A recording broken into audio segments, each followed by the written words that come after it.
Hello, 3D printing community. You know, my frustration, I had to remove 20 screws to take the back off this H2D.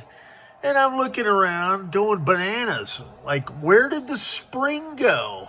Well, of all the damn places that thing could wind up where you couldn't see it or get to it, it bounced underneath the plate and jammed in the jammed in here, man.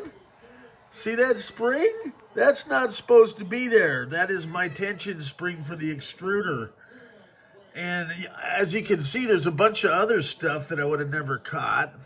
So it was worth it for me to go in, figure out where the heck it went in. It literally went into a black hole. But, you know, don't be afraid to take the back off your printer sometimes, or your computer and look in for the part that disappeared. We all have it happen. At any rate, there's about 21 screws I have to put back. Wish me luck.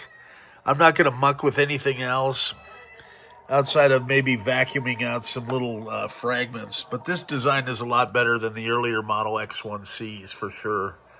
But just Murphy's laws of spring dynamics. That thing, I went to put it in, and he goes, and, it bounces off, and I'm like, I spent an hour looking for it on the floor, everything else, and there it is. So, mystery solved. So if you lose what's called a torsion spring for your extruder filament cutter, maybe it's a thing. All right, we'll talk to y'all later. Peace out.